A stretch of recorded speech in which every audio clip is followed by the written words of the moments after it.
I will fight for right in this country, and I'm not alone in that. I spoke with a man outside the Irish Parliament, the Dáil, in Dublin. He shared his first-hand experiences at the few protests and gave insight into the grassroots uprising taking place.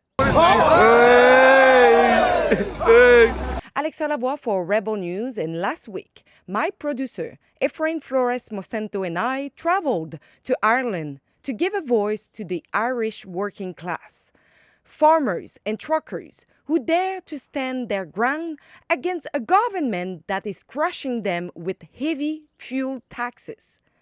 Police crack down on them, just as we saw in Canada during the trucker convoy. I met a man just outside the Irish Parliament in Dublin, and he explained what took place just before we touched down. The protests at the moment are wrong. For the viewer, can you exactly tell us where you were, how it was ended with the police? Yep. Give a little bit of the background. Not a problem. My own name is PJ Kremen. I used to be a nurse here for 20 years. I was medic previous to that. A friend of mine, one of the organisers down in Whitegate refinery at the protest last weekend, I knew he was going to be in need of medical personnel. They didn't have any. On Saturday, they got rush charged by the public order unit.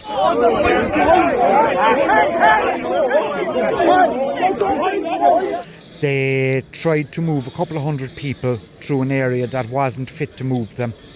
There were people being crushed and everything. Then they hit the crowd with pepper spray in 2 blasts. They hit about 16 to 18 people in the 2 blasts and hit themselves.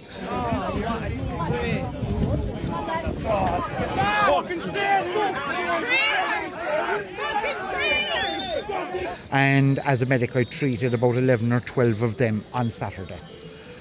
Thankfully, I know how to treat them. I know what to do from my training. Thankfully, local people had donated bottles of water. When I ran out, they took them back to the house and filled them off their own bottled water.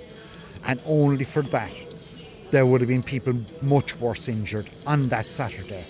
And the truckers and the hauliers and the agricultural contractors left there on Saturday evening with their heads held high, with the full support of the village, the county of Cork, and this nation.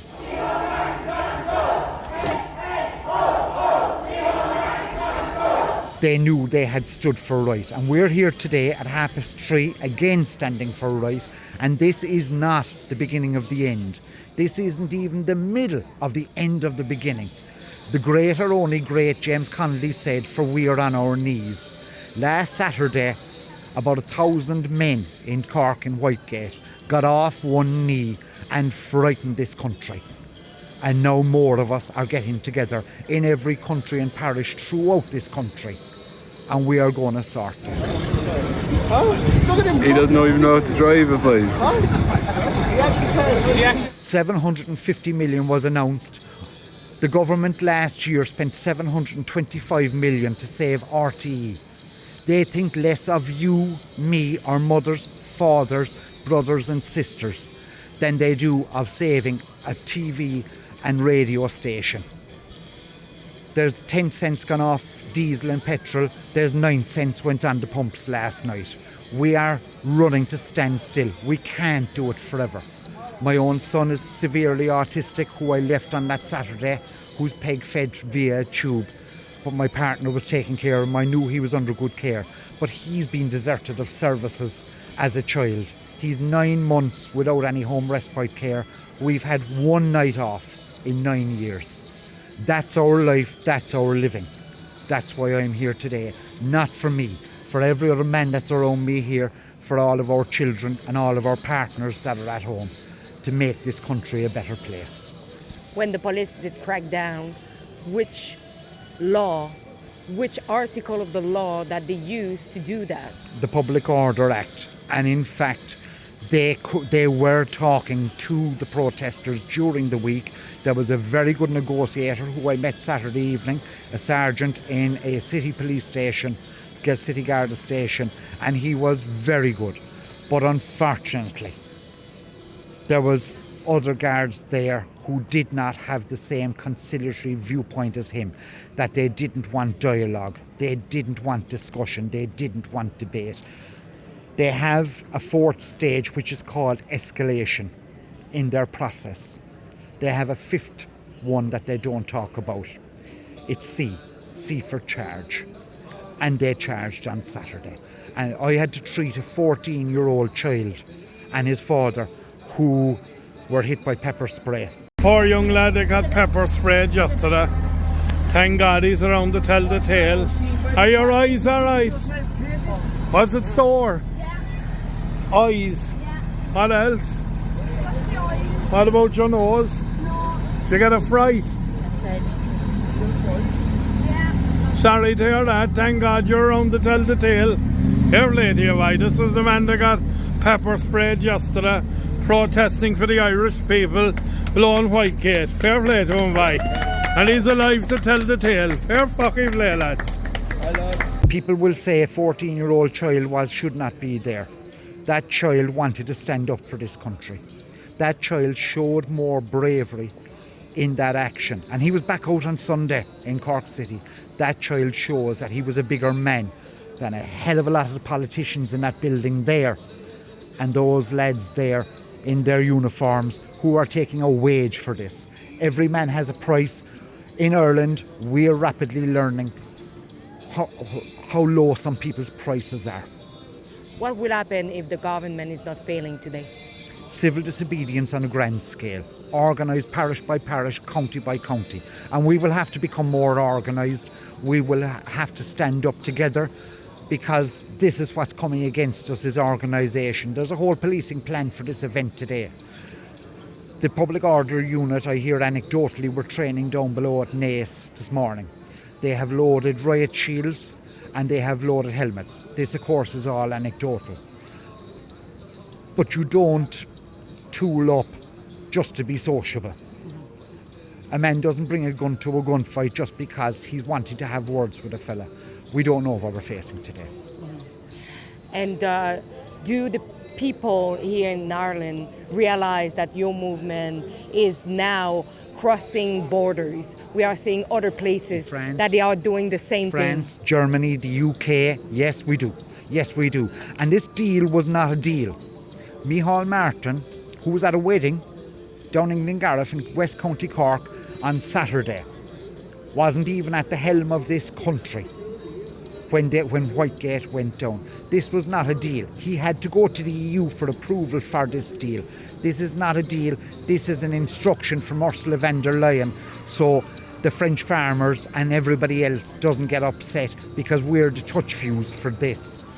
Postponing the increase in carbon tax from May until the budget in October. Enhancing the transport support schemes for all haulage operators in the country, for local link and school transport providers and some commercial operators. What would be a deal for you? What look like a good deal? A good deal for me would be taking this country apart bit by bit and reversing the ills. 98% of new builds in this country last year were bought by industrial landlords. A normal person in this country at the moment cannot buy a house. Over our head, we can now hear the Garda helicopter at the moment. Look around you. You're not from here. I'm asking you to see what you see and see what you don't see. We are stood here an hour and a half from one of the biggest protests in the country, and you were talking to me in an empty street. That tells me that there is a large-scale Garda presence all around and in Dublin, preventing people to actually come to Molesworth Street where we're stood now at the moment. That's Kildare Street. There isn't a hope of a chance of hardly anybody getting in here today. Do you think they are scared of you? Yeah, and I want to be. They'll want to be. They'd want to be, because I'm not unusual. I'm only a person that gives a sugar about life and making things better for my children. I'm not alone. There's one of me in every street, in every town. There's many of them in every town. You can hear one in the background there. We are going to stand up. We spent 800 years fighting the English. We're not finished fighting yet. And how do you feel to see Elon Musk endorsing your movement and spreading the voices of the people of Ireland worldwide?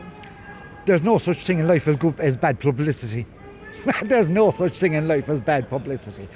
This news needs to go out everywhere because there are people like me that are at the bottom of the heap across every country of the EU, across America. Their veterans are treated abysmally. Their people are treated atrociously. We need to start acting decent to each other. The whole system of living, the whole system of politics, the whole system of everything needs to change. We are only 7 billion people on a planet spinning through the galaxy, but we are doing our bloody best to burn through it as fast as we can. And what the future looks like for many, many Irish if nothing changed. If farming on the land was such a profitable organisation, people talk about, oh, farmers are great, they get it all, they get the grants from Europe. If farming was so wonderful, why after the crash of 2008 did literally almost every farming child leave this country for New Zealand, Australia, America and Canada? The farmers bought big tractors and took loans to expand, to try and keep the one son back that might inherit the land. Now that young fella is finding that he just can't make it work. What is he going to do? Is our country going to empty? Is it going to become some kind of a green leprechaun theme park? We don't know. It's scary. It is scary. But as long as I draw breath, I will fight for right in this country, and I'm not alone in that. We traveled here in Ireland because it's important to give a voice to the protesters who are rising against the government and especially against the rising cost of fuel. They cannot count on the mainstream media because they rely on government subsidy, as in Canada. If you think it was important to be here to give them a voice, please go over the truthaboutireland.com, chip in what you can to help us to offset our travel expenses. Thank you for sharing. Thank you for giving a comment and a like. And thanks for your support.